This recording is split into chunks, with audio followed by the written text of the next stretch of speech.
So then you start looking at what did you eat the last 2 days before you went in for that blood test. 9 times out of 10, you're going to have a falsely elevated cholesterol because you're eating your normal diet. Right. And especially if you're taking a lot of supplements, if you're taking the right amount of fatty acid supplements, it's going to make your cholesterol panel come back high. That's just the way it is. They're fats.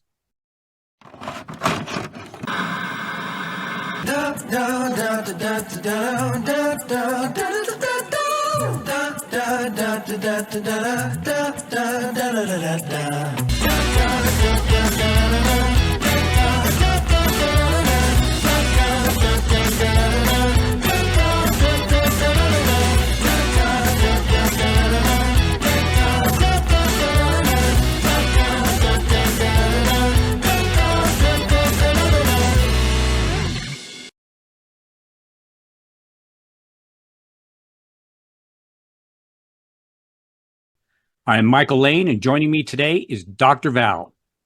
Today we'll be discussing cholesterol, Part 2.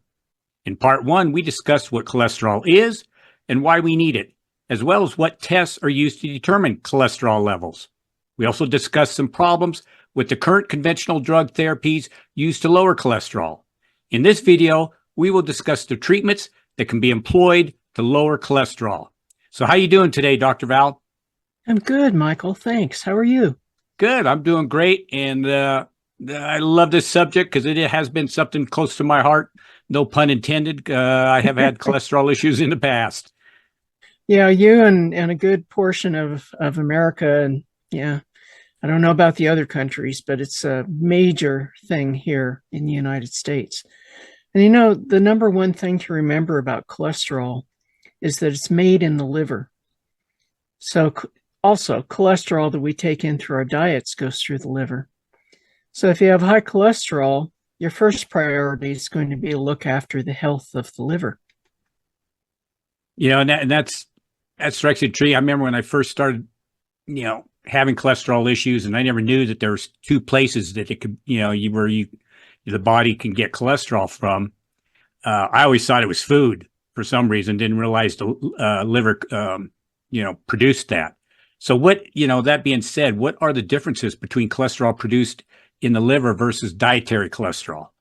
Well, this may be shocking to some people, but they can't tell the difference. So when you do a lab test, it can't differentiate between endogenous, which is made by the liver, and exogenous, which is dietary cholesterol. So this is one of the problems when you're using natural methods. They can't really tell, well, did it make a difference or not? It depends on what you ate. Right. And that could be something as simple as taking some fatty acids, like, omega-3s that are good for your heart. If you take fish oils, you have too much dressing on your salad with, even a good oil, you're still going to have a problem if you do that within a couple of days of going in to get your lab work done, because they can't tell. Wow. Cholesterol is cholesterol. That's all the same. So in other words, it's whatever damage cholesterol does, it will do the same damage whether you get it from the diet or the liver. If it does damage, that's I a speak whole of other like, thing. and that's true too. We've talked about that as far as arteries is what we're saying, because I know we need cholesterol in a lot of areas. Yes, we do. Yeah, especially in the brain. What are the standard medical treatment options to lower cholesterol? The ones that the standard medical community likes to prescribe. It depends. Depends on which type of cholesterol you're talking about. So remember in part 1, we talked about doing a lipid panel. Right. And so that's going to measure your triglycerides, your LDL, VLDL, HDL, and we talked about the differences in those. But just generally, when you're talking about high cholesterol, the basic things you're going to look at are lifestyle changes. So that would be the healthy Mediterranean diet, lose weight, regular exercise, stop smoking. It'll also be statin drugs. And they have a new drug called bempedoic acid. And that's used with some of the statin drugs to decrease the muscle pain that you would possibly get from taking the statins and to reduce LDL. And what the statin drugs do is they block the liver's ability to make cholesterol and lower LDL cholesterol in the bloodstream. So, you're hitting it from a little bit different area, but that's why you get a lot of the side effects too, because anytime you're trying to block the body from making something that it's supposed to make, you get side effects, you get problems. Right. One of the other things is that they can use an absorption inhibitor drug, and that blocks the ability to reabsorb the cholesterol. They can use bile acid binding resins, which indirectly bind to the bile acids, and then the liver has to use excess cholesterol then to make more bile. And then they have what's called a PCSK9 inhibitor drug. And that makes the liver absorb more LDL cholesterol, which lowers the circulating cholesterol in the blood. So lowers LDL, increasing receptors. You have receptors for LDL. So Right. it's going to lower those receptors.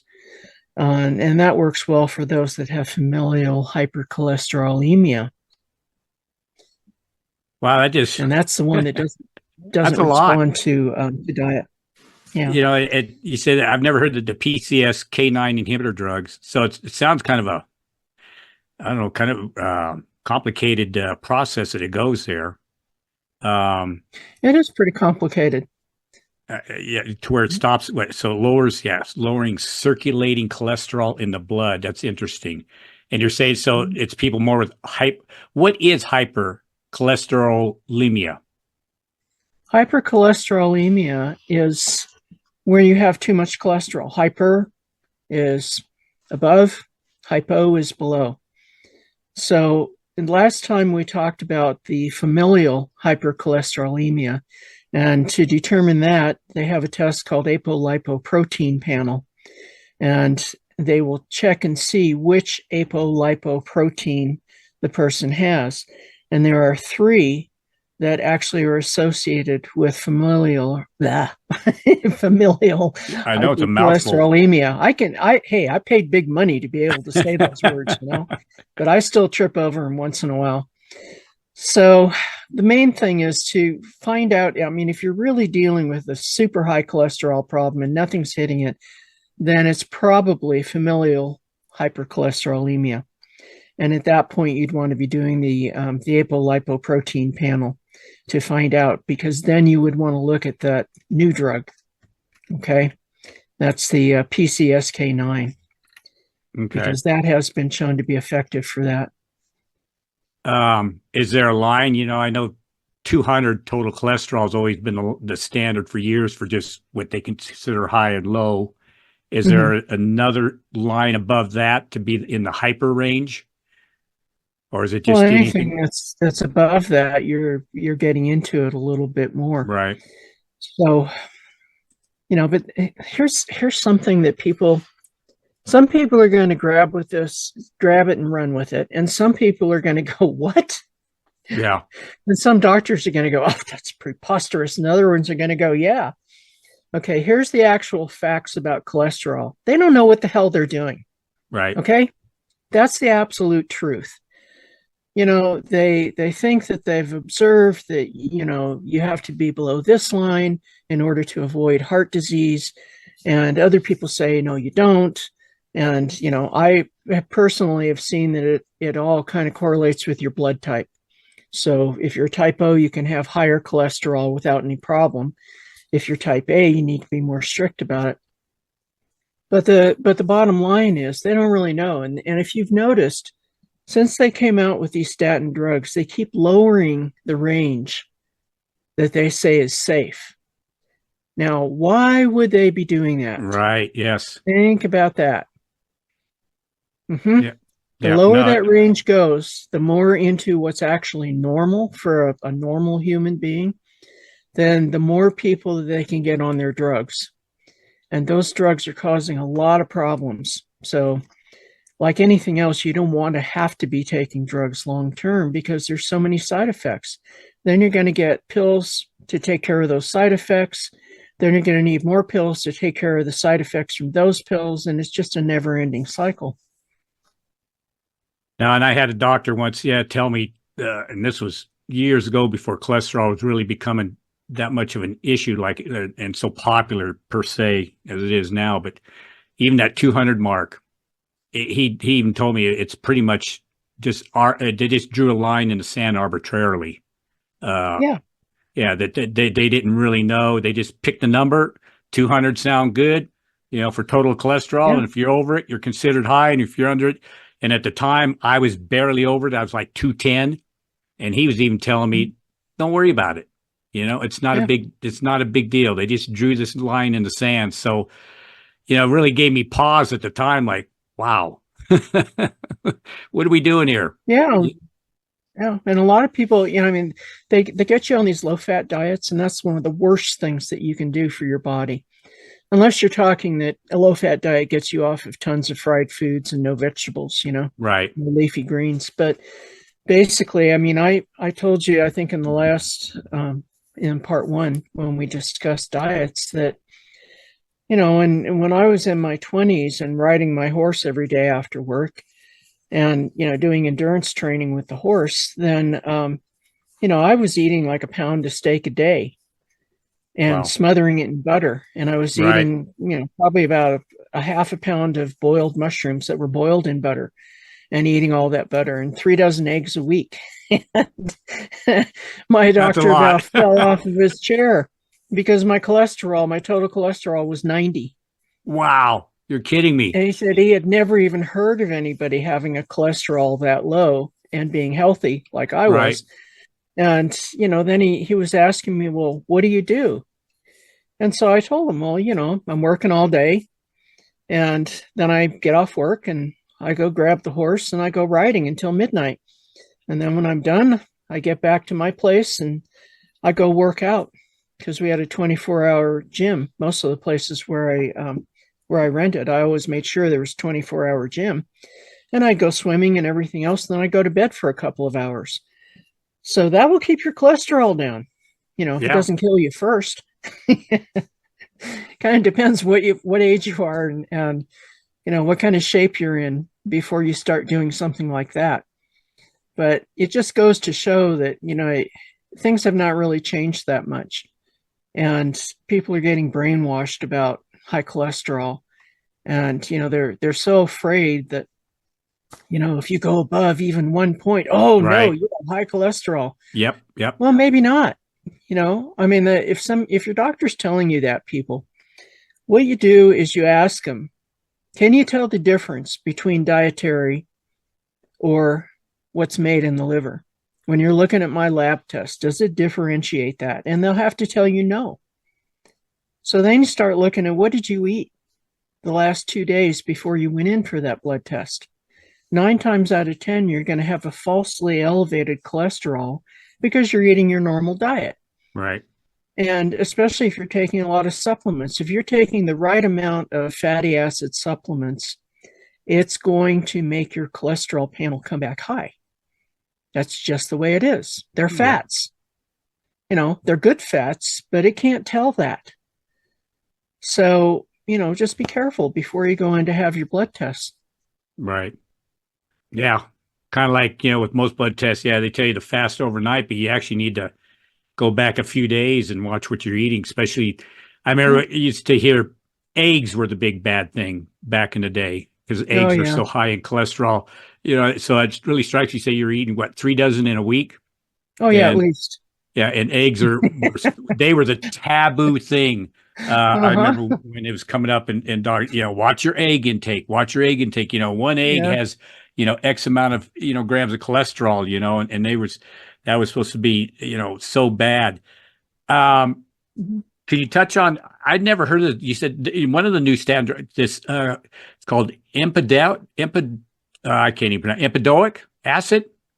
When did that one come? Yeah, how long has that been out? I have not heard of that one. I'm used to the typical. That was new to me too. I just noticed it when I was, checking to see if there was anything new. So that's fairly new. I'm not sure exactly how new, but they had to come up with something because one of the the major side effects that you can get, well, I don't know about major. One of the dangerous side effects that can happen with statin drugs is that you can get damage to your muscle tissue, and that's something that you don't really want to have.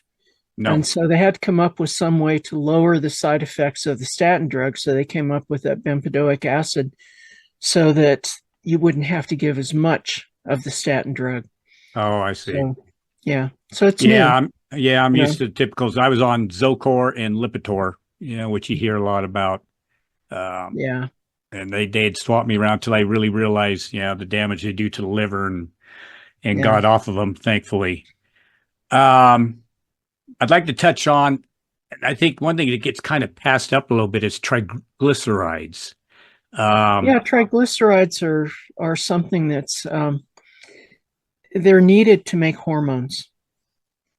So the Okay. problem is that not all doctors, first of all, agree that high triglycerides lead to heart disease, but that's what they'll tell you. Oh, your triglycerides are high. You're going to have heart disease. Right. Maybe you are, maybe you aren't. Probably about 50% of the doctors that still have a brain and think about things, they will say no. So you've got disagreements on both sides, just like the whole cholesterol thing. Right. It's become a huge scam, basically. And are there people that have problems with cholesterol? Of course there are.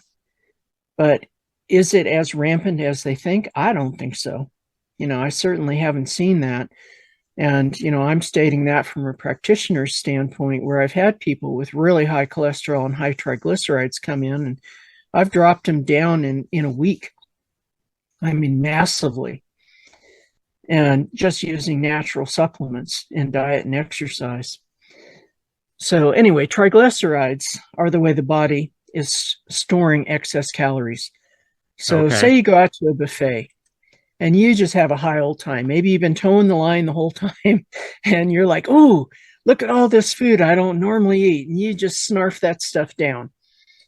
And, you may be uncomfortable for the next day Yeah. if you've done that, especially if you've been on a clean diet and then all of a sudden you eat everything in sight. Oh, wow. Yeah, that could be a problem. Yes. But what's going to happen is you're going to have higher triglycerides after that because your body can't use all that food all at once. And especially if it's fatty food. So Right. fried foods, different types of oils, depending on, maybe you have 3 different types of marinated bean salad, and it's got so much oil in it and they're all different types of oils. Well, your Yeah. body's got to process that through the liver. And so the liver will grab all that stuff and it'll make it into triglycerides, which are highly condensed little packets. And then it will store them. And so if you have high triglycerides and you need them, like to make hormones, then yeah, sure. Otherwise, they're going to sit around for a while and they can cause hardening of the arteries, which leads to hypertension, heart attacks, and strokes. Now, there are some things that you can do to take care of the high triglyceride problem. First thing is fibrates and the fibers. Okay. So you want Okay. some kind of fiber stuff to slow the liver's production of the VLDL. That's a very low density lipoprotein, and to reduce triglyceride production and to increase the removal of the triglycerides from the blood. So it's going to increase HDL, the high density lipoprotein, Right. which also increases apolipoprotein A1 and A2. So that's caution. Caution also if used with a statin because it can increase the risk of side effects. Then there's resins, also known as bile acid sequestrants. Those bind to the bile, causes the liver to use the excess cholesterol to make more from LDL, low density lipoprotein. So that's good because the LDL is what they call foamy cell. And that's the stuff that gets really, really sticky and it tends to stick to the inside of the arteries and causes all the problems. Right. So yeah, you want to lower that. You can use niacin, which limits the liver's ability to make LDL and VLDL cholesterol, but that can increase the risk of liver damage if it's not paired with a fibrate or a resin. And it'll cause a flush.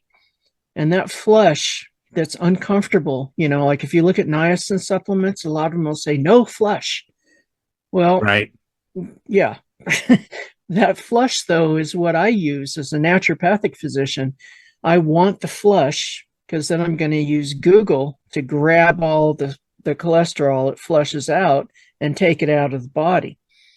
But if you're not using something like Google or one of the other things, then you've got the high cholesterol driven into the blood and it goes back through the liver.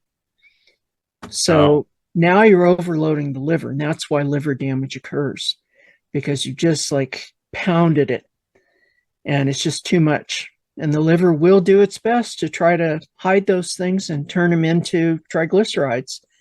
And it's, if you keep doing that consistently, it's a problem.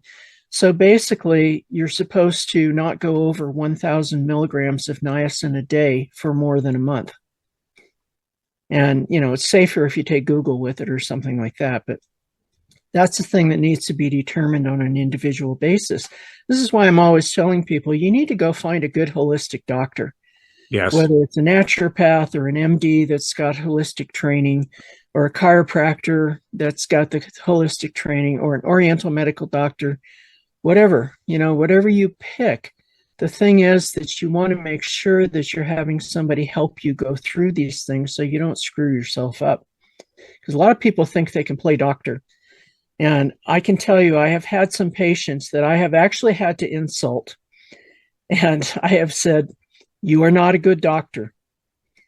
And they're like, what do you mean? I'm like, well, I'm a good doctor for myself. I've pulled myself out of all kinds of stuff and my patients. But the question is, are you personally a good doctor for yourself? And the answer for most people is no. Right. Because you hear one thing and you think, oh, that's great. I can do that. And, that's all fine and good, but you don't know how it works in the rest of the body. So like I had one patient that was a great fan of a vitamin shop. I say a vitamin shop, not the vitamin shop. And what she would do is she would go in every month and buy whatever the newest, greatest thing was that they were advertising. And she would take all of this stuff. She had no idea what she was doing. She messed herself up pretty good. And it took me a while to get her pulled out of that. And I no sooner get her pulled out of it, and she'd go around and she'd take the next newest, bestest thing. It was so frustrating. And I finally had to tell her, you're not a good doctor for yourself. Stop doing that. You keep messing yourself up. Yeah. After I just got you back to where you were needing to be. So yeah, it can be a problem. And niacin is one of those things that can hurt you if you don't watch what you're doing with it. When people are in my school and understand how healing really works, because zone technique could be applied to by any doctor or healer, chiropractors or any doctor or healer. I have one guy who just comes to my mind. He's in Australia. He's a massage therapist. That's a degree. He is a massage therapist. Someone came to him on a freaking heart transplant list, and he fixed them up, and they're not in the heart transplant list, and their heart is totally healed.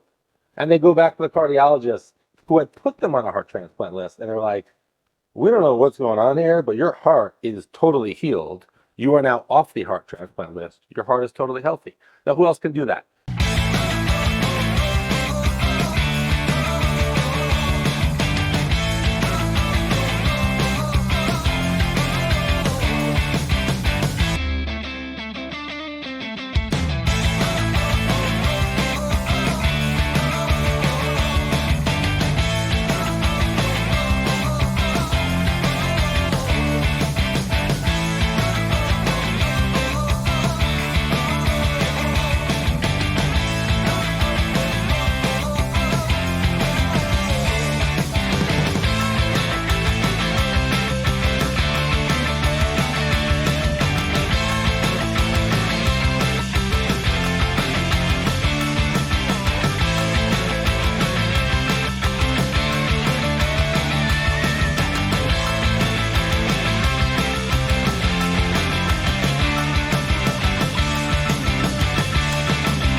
Okay, the other thing that helps to lower triglycerides is omega-3 fatty acids, so fish oil.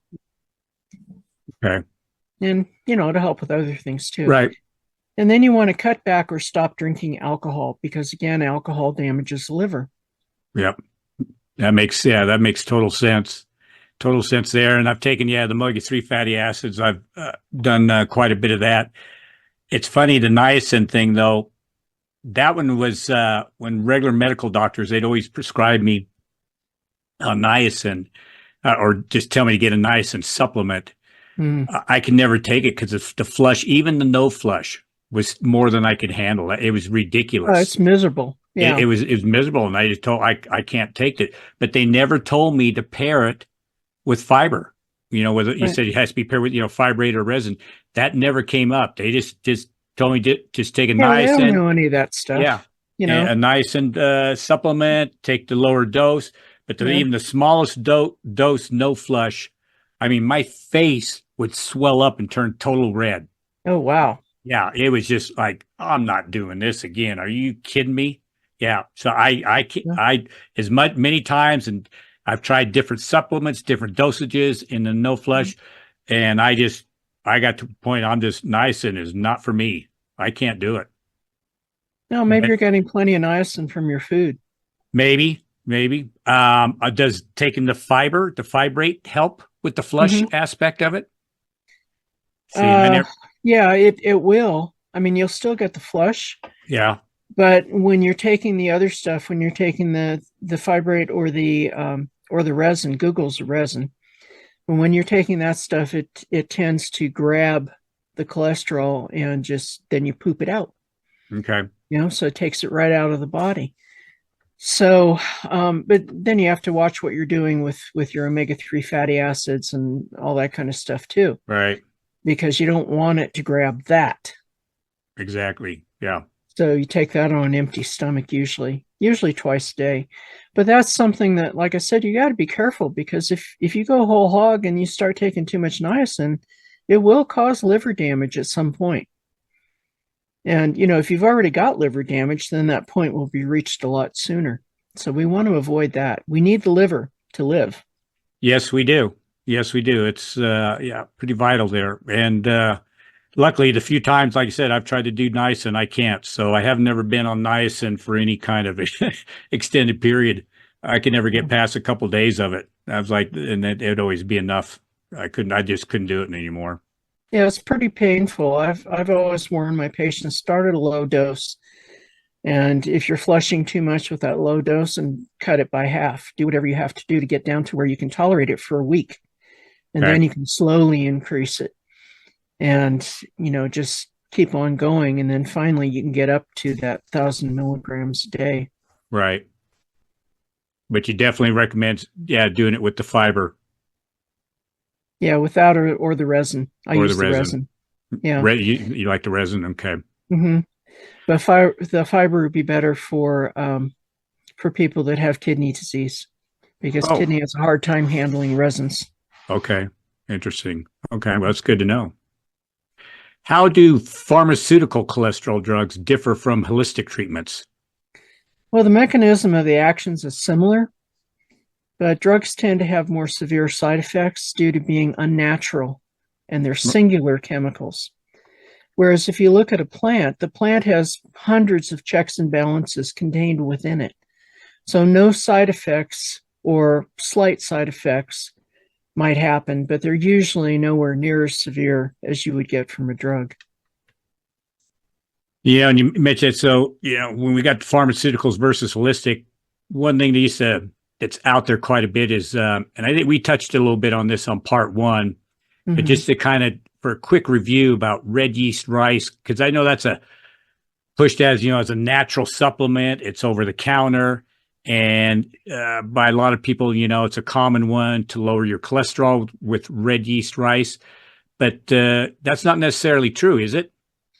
No, and it's actually considered an illegal drug. Really? Yeah, because it has statin in it. Oh.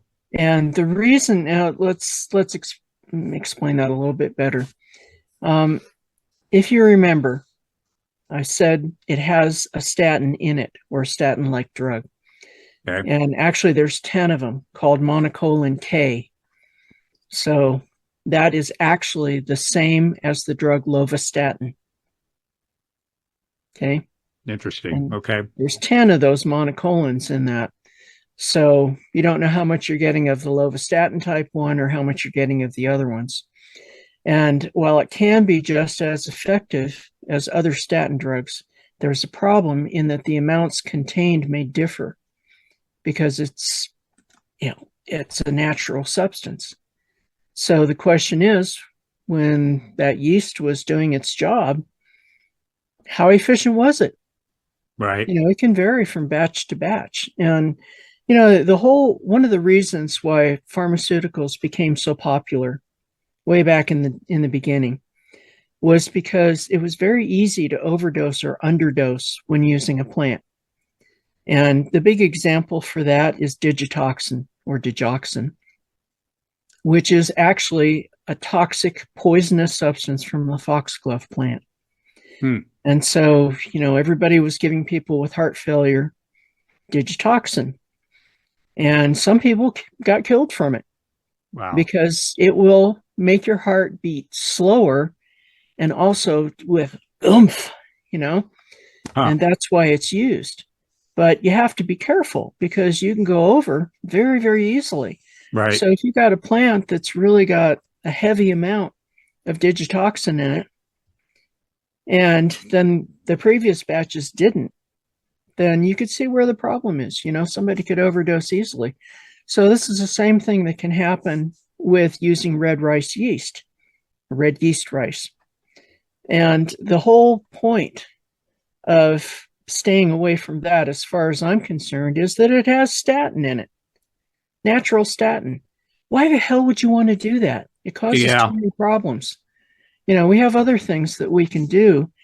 And I think those other things should be tried first before you to go to something as drastic as a statin drug, which is going to cause a lot of problems, including the fact that statin drugs use up your CoQ10. And if your CoQ10 levels fall to a certain point, if you get down to like 75%, you go below that, you die. Wow. Yeah. Now, CoQ10 comes from our food. Right. Different types of foods have different amounts of CoQ10 or different types. We like packets of 10. That's what our mitochondria use. But food comes different. Like lettuce has got maybe 1, if any. Beef heart and shrimp have 10. Mushrooms have 2. So, right. And chicken has, I think, like 7 or something, 6 or 7. And so you would have to look at each food to see what you need to eat more of if you really need a lot of CoQ10. But, if you're taking a statin drug, you're going to need a lot of CoQ10. Right. And so, the standard conventional medical thought about that is, well, I'll just take more CoQ10.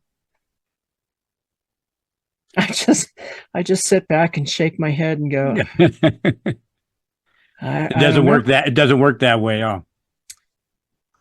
Yeah, well, I mean, it will protect you. If you've got to be on a statin drug, you better be on CoQ10 and alpha lipoic acid. Would that be would you have to take like mega doses of CoQ10 with the statin drugs? A little more than what's recommended on the bottle? Yeah, it's hard to say. It varies depending on your diet and your lifestyle and, everything else. I mean, CoQ10 will not hurt you. You could take tons of it. It's not going to hurt you. It will hurt your pocketbook. It's not. I know. Yeah, it's a little more up there on the supplement pricing. Yeah. So, you just have to kind of see what works for you. Normally, you can tell, like if you have heart disease and you take CoQ10, you should feel a difference if you haven't been taking it before. And it's diagnostic as well for a heart attack. If you think you're having a heart attack and you take a couple CoQ10 pills of 100 or more and you don't feel any different, then you're probably not having a heart attack. Okay. That's good to know. Yeah. So, and if it does help, then take more and take some cayenne pepper and and then also do the tapping, where you do the tapping there and, under the arms, you can look that up on YouTube, shows you how to do it. But yeah, you want to really be careful with this kind of stuff. I mean, it's very common now for people to be on statin drugs, unfortunately. Yes. because 9 times out of 10, they don't need it. Of Well, course, and if that's, somebody that's not going to do anything to yeah. help themselves, then maybe. Well, and that's what's kind of even more scary going back to the red yeast rice, how it's, that's a common supplement you can buy anywhere. Yeah. It's over the counter, it's, on the thing. And I never knew that it had a statin element. I mean, when I heard about it, that part was never divulged that red yeast rice has a statin element to it. Otherwise, I would have never touched it. Yeah. And when I was on it, and I remember a few years back, when I first went to the homeopath that I currently have, and he'd found out, he wanted to know all the supplements I was taking, and he saw red yeast rice on the list, and he was not happy. And that was like, well, God, it's a natural, supplement. I couldn't figure it out why. I mean, this is something that's across the counter. How can it be bad? But there it goes to show you, with these natural things, some they're not all necessarily, what you think they are. Well, Michael, arsenic and cyanide are natural too. I don't There you suggest you go. take them. That's true. But we true. do take them homeopathically. The difference is that there's not actually any element of arsenic or cyanide in the stuff that we take homeopathically. It's the energetic signature only. Right.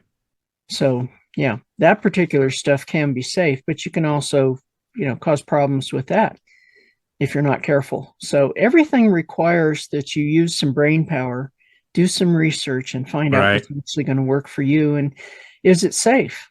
And how will you know if it's not safe? Well, and that brings up a good point. Coming off the red yeast rice and all the other stuff we just talked about, what are the best natural treatments to lower cholesterol? There's plenty. There's the aforementioned homeopathy. There are plant sterols. Those are also known as phytosterols. They're similar to cholesterol, and you find them in vegetable oils, nuts, and seeds. This is not the same as cytosterols, which are specific plant sterols. And this is shown to be effective as they tend to limit the amount of cholesterol that is able to enter the body, as well as how much is made by the body. And so you can find things like beta-cytosterol, and that blocks cholesterol absorption, lowers total cholesterol and LDL. It can be effective in familial hypercholesterolemia. Not in all cases, but, hey, it's worth a try because it's a plant-based sterol. It's also good for BPH, RA, heart disease, male pattern baldness, and many other conditions. And this is not to be used if you have cytosterolemia, which is a fat storage disease. I haven't run into anybody that actually had that. Yeah, that one's interesting. Wow. I've never heard of that before. Yeah, beta-cytosterol has been out for a long time. I mean, probably, 30 years or more that I know of. Right. And it is, like I said, it's natural from plants, and you can buy it as a supplement just like that. Whey protein can help. It can lower the LDL. Mm-hmm. I have never heard of whey. I mean, I'm used to whey proteins always about, building muscle and everything, and that was a popular thing, especially in the days when I used to be a gym rep. I have never heard of whey protein can lower your LDL. Wow. It can. All these things it can. Doesn't mean that it does. It depends on the person and on all of these other things, and your diet and your lifestyle, etc. It can also lower total cholesterol. And then here's my favorite, Google lipid. That's the resin. And that can lower LDL and total cholesterol. And if it doesn't, then you're probably looking at familial hypercholesterolemia. It might lower it right at first, but then it won't because the body will continue to make more cholesterol. Okay. And that's genetic. Omega-3 fatty acids, those slow the production of triglycerides. And then we have some things that you need to avoid. So trans fats, which are partially hydrogenated vegetable oils like margarine. Yep. Raise LDL, the bad stuff, lower HDL, the good stuff, and they increase inflammation in the body, all over the body. Processed foods, especially fried foods, smoking, and alcohol. Now, here's one of the things that's a real problem for people that are smokers. And this is one of the problems if you have a stent placed. So normally if you have a heart attack and they find that one of your arteries is blocked and they have to put a stent in, they're going to tell you, okay, we're going to do this, but you're going to have to stop smoking. And of course, the person is usually scared and says, oh, yeah, okay, I'll do that. They don't do it. So what they'll do is they'll put you on nicotine patches, tell you to quit smoking. And what happens is you're smoking and you're using the nicotine patches too. Yeah. Wow. Don't do that, people. Please, grow a pair and get to the point where you can stop smoking, because the smoking will combine with other things to make the LDL stick to your arteries and occlude your arteries again. You got to stop smoking. Kind of makes your arteries like Velcro, huh? Yeah. Yeah, and it's big, sticky, awful stuff. Ooh. Ow. Yeah, that does need, yeah. Yeah, so basically, the bottom line is pay attention to your liver health, reduce your stress, heal your anger issues. The liver's all about anger. Gallbladder's about resentment. And avoid frustration. Try to eat a clean diet as close to natural as possible. Exercise regularly. And learn how to fix the problems that you've got. We all get to a certain age where we start having problems. Me too. I've had to deal with tons of health issues. And, a lot of them were not my fault. They just happened. And I think, it makes me a better doctor. And, right. If I have to go through it myself, I'm going to look for everything I can find that's going to work. And so I do the research. So anybody that has got any kind of a health problem or thinks that they might due to family problems with it, then, you better do your research. And, we have a lot of people that get on the chats all the time and, oh, give me an answer to this. And I'm like, I'm not going to write you a book. Sorry, go do your own research. There are so many things that you have to look for that are all combined when you have something go wrong in the body. It's not just one thing. You got to understand the body parts are not in a vacuum by themselves. Everything works together. And so, if you're going to take something, you need to understand what else it could affect. Right. You're then going to have a problem with that organ down the line. So this is where going to a holistic doctor can be quite helpful. And I can tell you there is a difference between being a health professional that is not a doctor and one that is. And I didn't realize that myself until I went through the training. There is a difference, and it's a big difference. And the difference is that you start to get a better handle on how the whole body works together. Although you would never know that looking at a lot of conventional doctors, It's like, didn't they go to medical school? Yeah. Like, don't they understand how these parts work together? They should. Yeah, they should, but they don't. They got the blinders on. Yep. And it's like they just don't seem to think about all these other parts. And when you try to talk to them, like I told you when my sister went through this stuff, and I told her a couple things to talk to her cardiologist about, and she asked him and he said, "Oh, I don't handle that." I was like, "What?" The cardiologist telling he doesn't handle this other part of the heart. Wow. I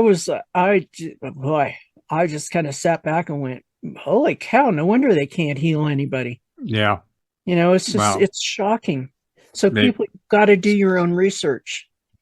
They've gotten so specialized. Oh, I just have this corner over here. You got to go to the other guy for the other side. Yeah. It's ridiculous. Yeah.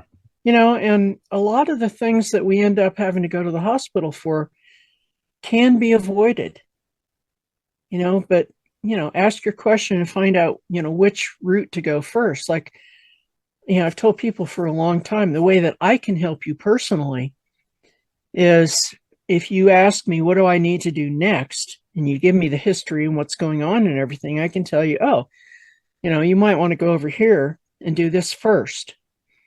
And then do this, and then do that. And what's been happening with a lot of people for years is that they're on their own. They have nobody they can ask without paying them a chunk of money. Yeah. And then they go off and they do one thing and they do the other thing, and they're all out of order and they don't work because of that. So you want all your body parts to work together in order to affect true healing. There's a protocol per Yeah. se. Yeah.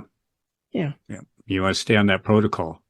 What, in line with these, all the natural treatments for cholesterol. So in a nutshell, basically, we've given some examples here of things they can take. Where did they start? Just start doing their own research, and where would they start to find to be able to purchase these treatments and these supplements that would help them with their cholesterol naturally? Well, the main thing is, you got to do research, and you need to know where you're starting from. Like, I used to talk with my patients about this kind of stuff all the time. When they would come in, I would go, okay, look, here's the thing that you need to consider. You don't know where you are. And I don't know where you are either. So we're going to make a map. And first, we're going to locate where you are. We do that with lab tests. We do that with symptoms. We do that with examining the diet and exercise, stressors in life. So we get a snapshot of where that person is right now. And then we make a map to see where do we want to get to and how many routes can take us there. What's the fastest route? What's the slower route but safer route? What's kind of in between? And so what I'll do is I'll go over all of those different routes with the patient and ask them what they're willing to do. Because the bottom line is, if they're not willing to do it, then don't even bother. Yep. Right. And this is hard for family members to get, because, they'll say, well, my dad, he needs this or he needs that. And it's like, okay, but does your dad want to do that? Because if he doesn't want to do it, then you're wasting my time and his time and your own. You have to, and I'll tell you, I'm using dad as an example because men are notoriously bad at taking care of themselves. Yeah, I can relate a little bit. Yes. Yeah. So, you have to be able to be willing to do some of the things if you're going to do it naturally. If you're not going to do it naturally, then fine, take statin drugs, do whatever you have to do. At your own risk. Yeah. Yeah. I mean, my main thing is like, I've had patients that were on all kinds of cardiac supplements, and they come in, they're like, well, I want to get off of all these things. And I go, okay. And my first question is, okay, here's my protocol that I think that you need to do. And they look at that and go, that's a lot of supplements, and that's a diet change. And I don't have time to exercise. And I'm like, okay, so you're telling me that you're not willing to do this. Right. And, sometimes they'll say, oh, no, well, I'm willing to do what it takes. I'm like, okay, we'll see. And so then I put them on the protocol, and weeks go by, and I hear that they're not taking the supplements because, I just don't have time. And I'm like, this is your life. Your life, not mine. Yeah. I'll be fine. If you drop dead, I'm still going to be fine. Yep. But what are you going to do? What's your family going to do? You have to get to the point where you're willing to take some responsibility for your own health. And so if you're not willing to do it, then there's no point. And I did have one patient like that. I tried to take the guy off his meds, and finally I said, I can't do it in good conscience because I know you're not going to take these supplements. And if you don't take the supplements, you're going to have some big problems. And so all I can say is go back on the drugs. You can't do without this stuff at certain points. It depends on what's going on, of course, but this is a common thing that happens with people. And I've had cancer patients that I said, sure, I can get you off of all this stuff and you don't have to do it. But that means you're going to need to take this boatload of other stuff to get yourself back to the point where your body's functioning correctly. And then I, test them as weeks go on. And if they don't do it, I'm like, I'm done. You're fired. Yeah. Yeah. Seriously. Yeah. Yeah. I tried and tried and tried, and I couldn't get you to take care of yourself. I can't do it. I'm not there 24/7. And that's very frustrating for doctors, and for nurses. We do the best that we can for our patients. And the problem is that, you're going to go home. And then what are you going to do? Good point, Dr. Val. Very valid points that I think everyone should listen to seriously. I want to thank you very much. I think we've come to our time here. I'm Michael Laine, and until next time, we'll see you later.